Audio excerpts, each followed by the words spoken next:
Hello. Welcome to the Bore You to Sleep podcast.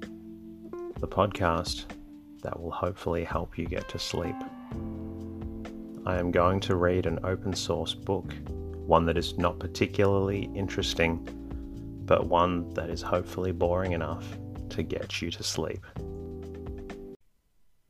Tonight's readings comes from The Ethics of Cooperation by James Hayden Tufts.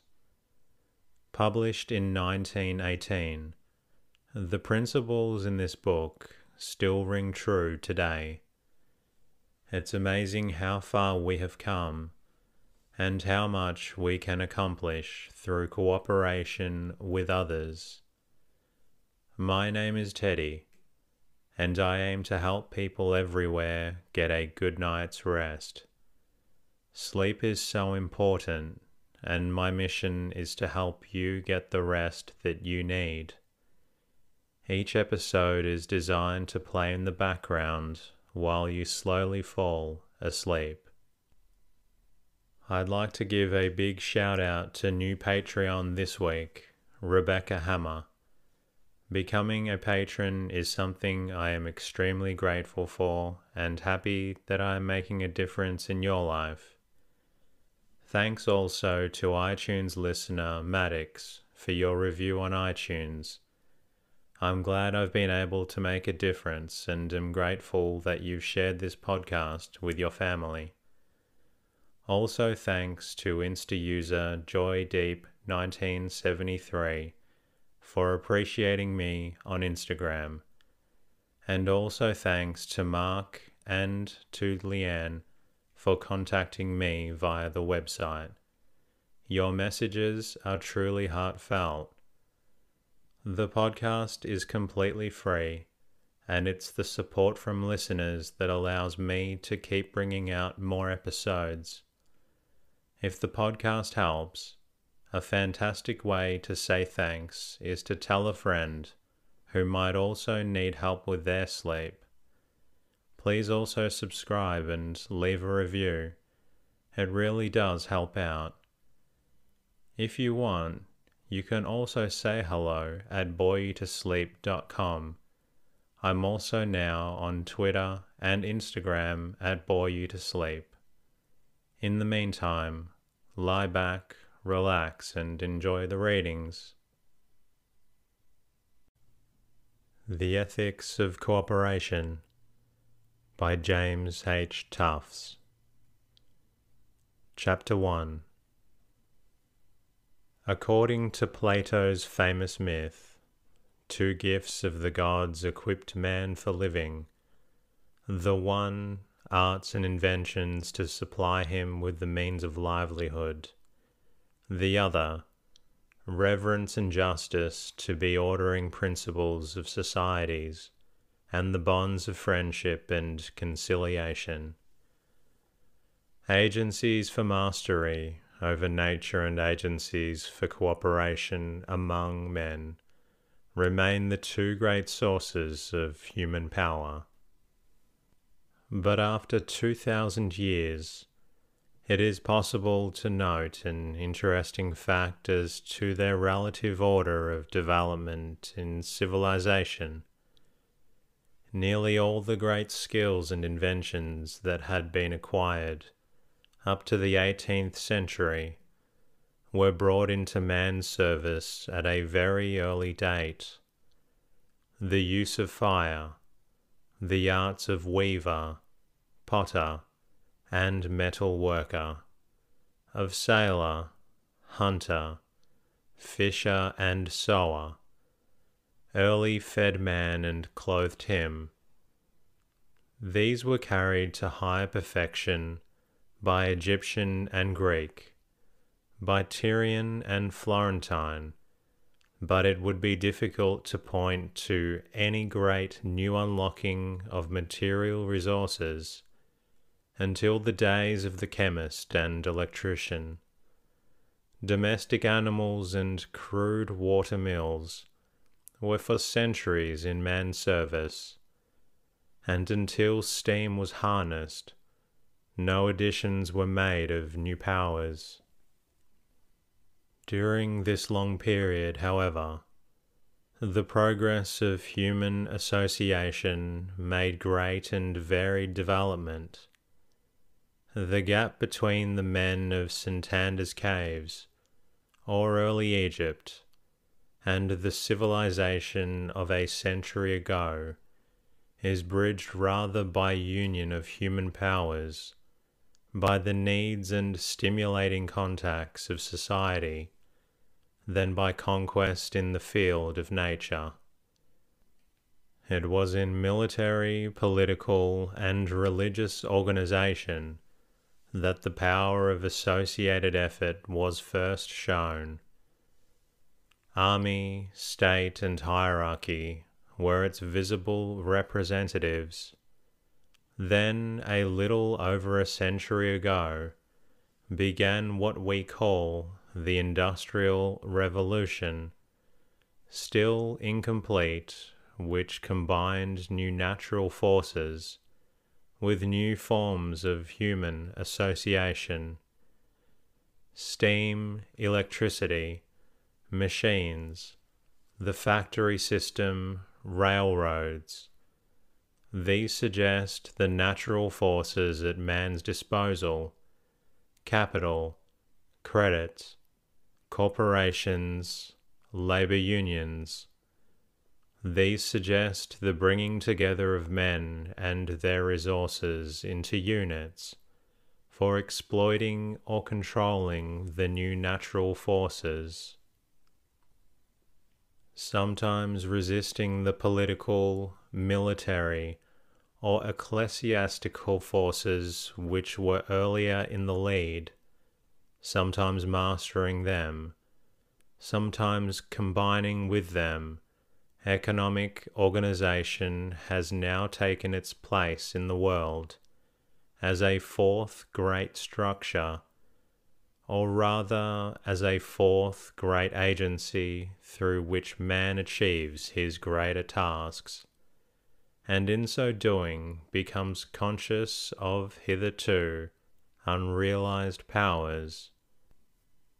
Early in this great process of social organization, three divergent types emerged, which still contend for supremacy in the worlds of action and of valuation: dominance, competition, and cooperation. All mean a meaning of human forces. They rest respectively on power, rivalry, and sympathetic interchange. Each may contribute to human welfare. On the other hand, each may be taken so abstractly as to threaten human values.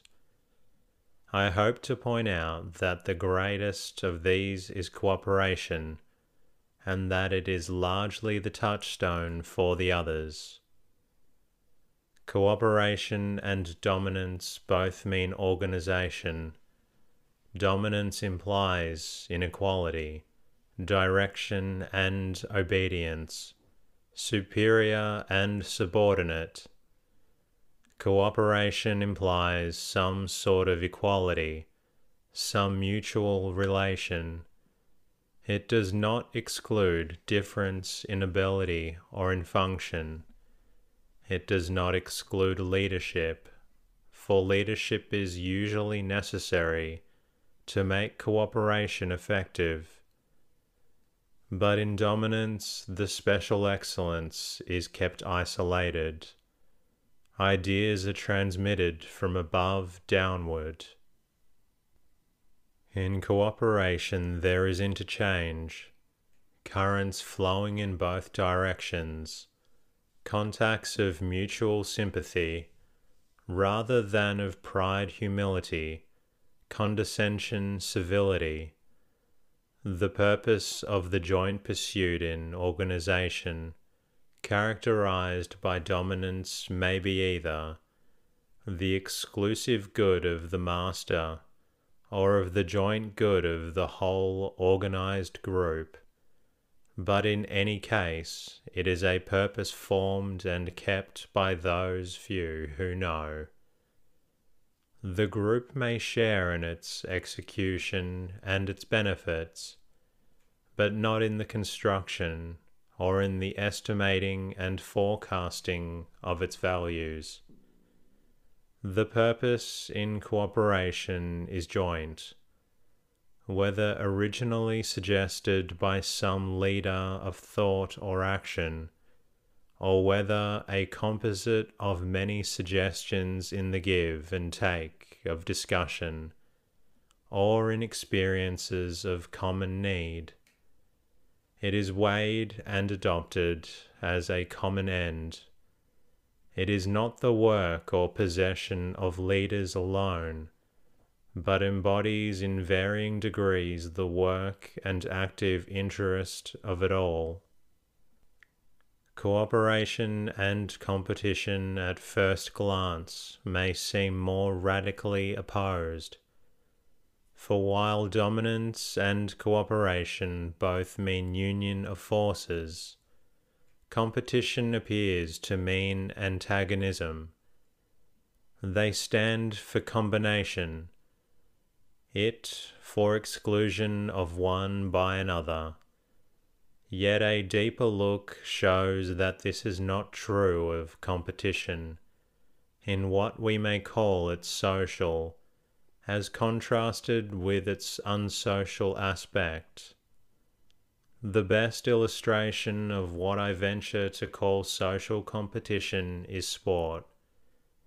Here is rivalry, and here in any given contest one wins, the other loses, or few win and many lose. But the great thing in sport is not to win. The great thing is the game, the contest, and the contest is no contest unless the contestants are so nearly equal as to forbid any uncertainty in advance as to which will win. The best sport is found when no one contestant wins too often. There is in reality a common purpose, the zest of contest. Players combine and compete to carry out this purpose, and the rules are designed so to restrict the competition as to rule out certain kinds of action and preserve friendly relations. The contending rivals are in reality uniting to stimulate each other. Without the cooperation, there would be no competition, and the competition is so conducted as to continue the relation. Competition in the world of thought is similarly social. In efforts to reach a solution of a scientific problem, or to discuss a policy, the spur of rivalry or the matching of wits aids the common purpose of arriving at a truth. Similar competition exists in business. Many a firm owes its success to the competition of its rivals, which has forced it to be efficient, progressive. As a manufacturing friend once remarked to me, when the other man sells cheaper, you generally find he has found out something you don't know. But we also apply the term competition to rivalry, in which there is no common purpose. To contests in which there is no intention to continue or repeat the match, and in which no rules control. Weeds compete with flowers and crowd them out. The factory competes with the hand loom and banishes it. The trust competes with the small firm and puts it out of business. The result is monopoly. When plants or inventions are thus said to compete for a place, there is frequently no room for both competitors, and no social gain by keeping both in the field. Competition serves here sometimes as a method of selection, although no one would decide to grow weeds rather than flowers, because weeds are more efficient. In the case of what are called natural monopolies, there is duplication of effort instead of cooperation.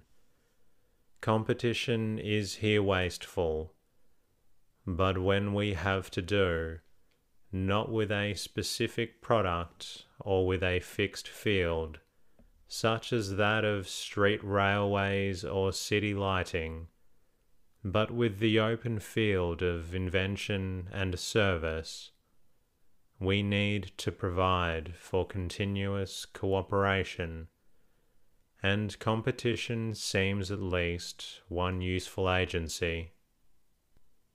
To retain this, we frame rules against unfair competition, as the rules of sport are designed to play a premium upon certain kinds of strength and skill, which make a good game.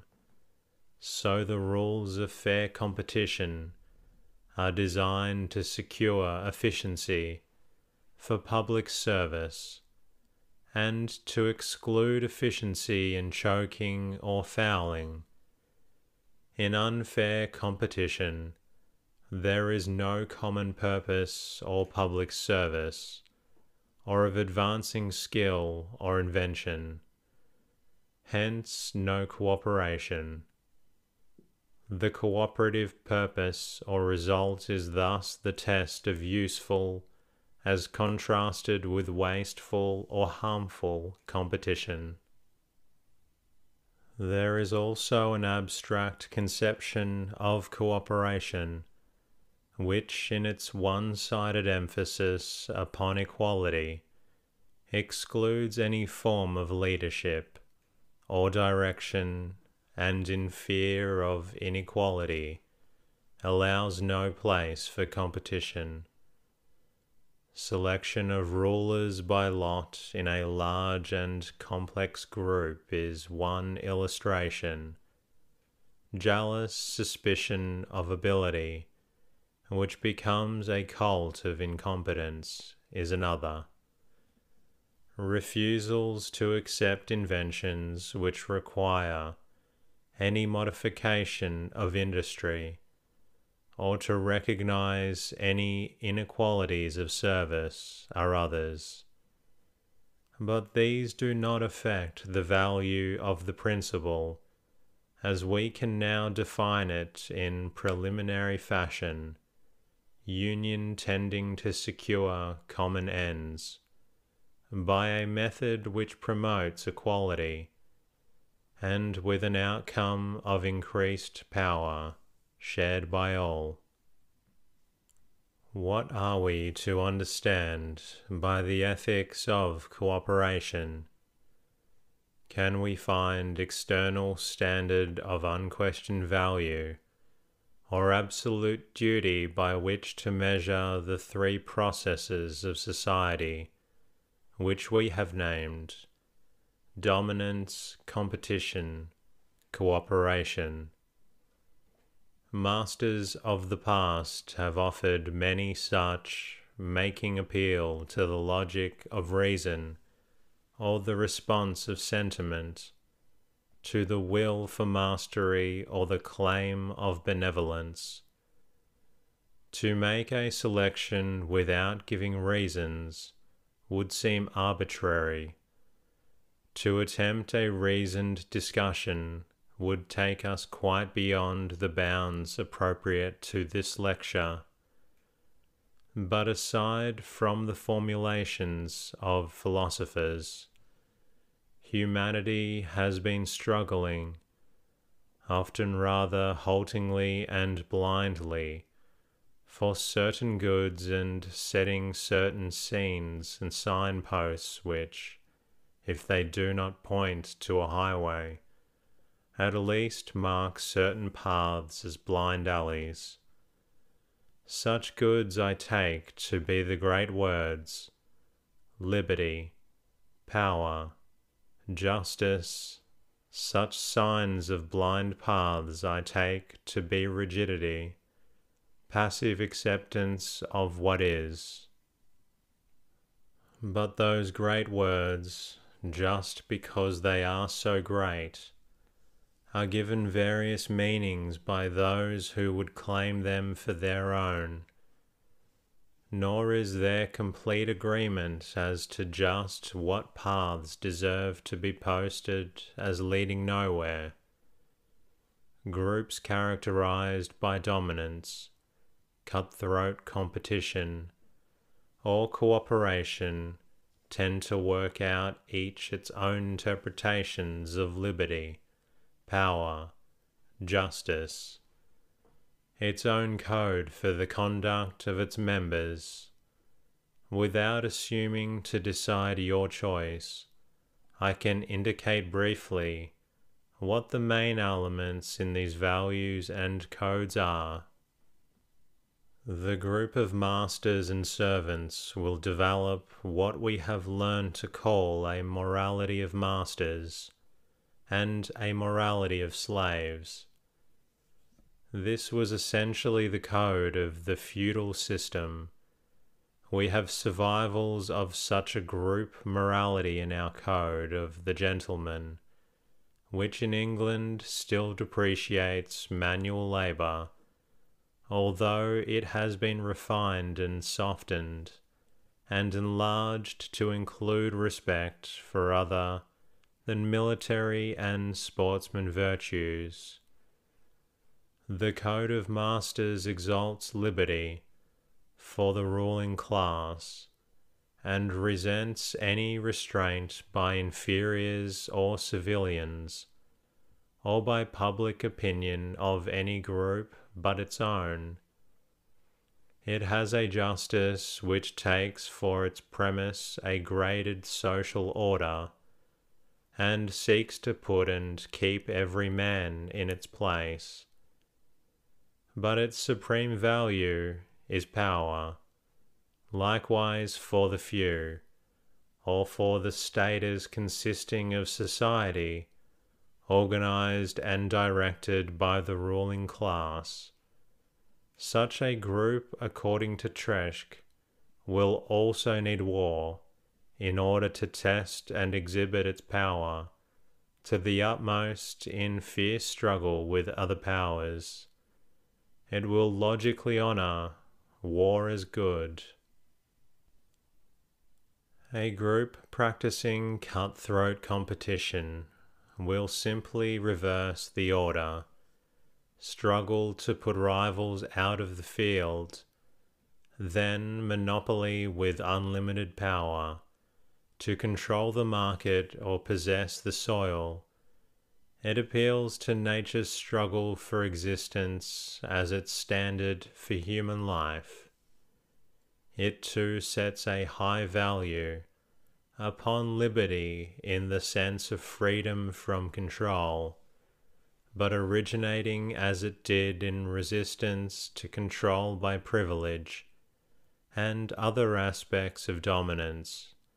It has never learned the defects of a liberty which takes no account of ignorance, poverty, and ill health. It knows the liberty of nature, the liberty of the strong and the swift, but not the liberty achieved by the common effort of all. It knows justice, but a justice which is likely to be defined as securing to each his natural liberty, and which therefore means non-interference with the struggle for existence except to prevent violence and fraud.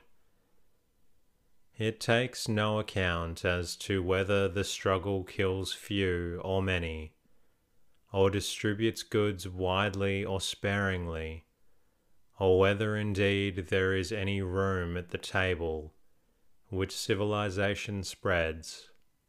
though it does not begrudge charity if administered under that name. A cooperating group has two working principles. First, common purpose and common good. Second, that men can achieve by common effort what they cannot accomplish singly. The first, reinforced by the actual interchange of ideas and services, tends to favor equality. It implies mutual respect, confidence, and goodwill. The second favors a constructive and progressive attitude, which will find standards neither in nature nor in humanity's past, since it conceives man able to change conditions to a considerable extent, and thus to realize new goods. These principles tend toward a type of liberty different from those just mentioned, as contrasted with the liberty of a dominant group. Cooperation favors a liberty for all, a liberty of live and let live, a tolerance and welcome for variation in type, provided only this is willing to make its contribution to the common weal. Instead of imitation or passive acceptance of patterns on the part of the majority, it stimulates active construction. As contrasted with the liberty favored in competing groups, cooperation would emphasize positive control over natural forces, over health conditions, over poverty and fear. It would make each person share as fully as possible in the knowledge and strength to combined effort, and thus liberate him from many of the limitations which have hitherto hampered him. Similarly with justice, cooperation's ethics of distribution is not rigidity set by actual interest and rights of the past on the one hand, nor by hitherto available resources on the other. Neither natural rights nor present ability and present service form a complete measure, since cooperation evokes new interests and new capacities. It is hospitable to new claims and new rights, since it makes new sources of supply available.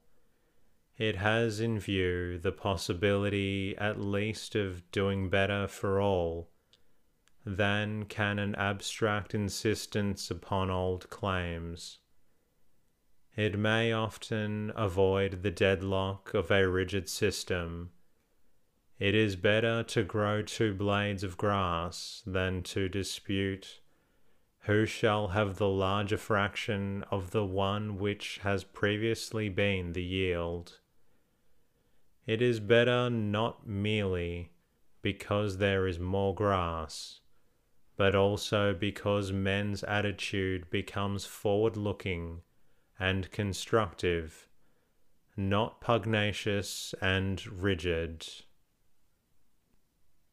Power is likewise a value in a cooperating group, but it must be power, not merely used for the good of all, but to some extent controlled by all and thus equally shared. Also as so controlled and so shared as power attended by the responsibility, which makes it safe for its possessors. Only on this basis does power over other men permit the free choices on their part, which are essential to full moral life. As regards the actual efficiency of a cooperating group, it may be granted that its powers are not so rapidly mobilized. In small, homogeneous groups, the loss of time is small. In large groups, the formation of public opinion and the conversion of this into action is still largely a problem rather than an achievement. New techniques have to be developed, and it may be that for certain military tasks, the military technique will always be more efficient. To the cooperative group, however, this test will not be the ultimate ethical test. It will rather consider the possibilities of substituting for war other activities in which cooperation is superior.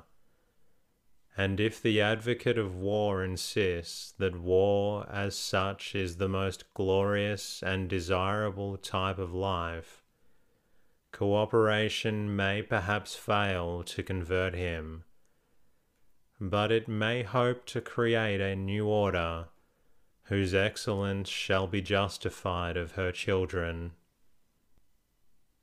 A glance at the past roles of dominance, competition, and cooperation in the institutions of government and religion and commerce and industry will aid us to consider cooperation in relation to present international problems. Primitive tribal life had elements of each of the three principles we have named, but the discovery by some genius of the power of organization for war, the principle of dominance won, seemingly at a flash, the decisive position. No power of steam or lightning has been so spectacular and wide-reaching as the power which Egyptian, Assyrian, Macedonian, Roman, and their modern successors introduced and controlled. Political states, owing their rise to military means, naturally followed the military pattern. The sharp separation between ruler or ruling group and subject people, based on conquest, was perpetuated in class distinction. Gentry and simple lord and villain were indeed combined in the exploitation of Earth's resources, but cooperation was in the background, mastery in the fore, and when empires included peoples of various races and cultural advance, the separation between higher and lower became intensified. Yet though submerged for long periods, the principle of cooperation has asserted itself, step by step, and it seldom loses ground, beginning usually in some group which at first combined to resist dominance. It has made its way through such stages as equality before the law, abolition of special privileges, extension of suffrage, influence of public sentiment, interchange of ideas, toward genuine participation by all the dignity and responsibility of political power. It builds a Panama Canal. It maintains a great system of education, and has, we may easily believe, yet greater tasks in the prospect. It may be premature to predict its complete displacement of dominance in our own day,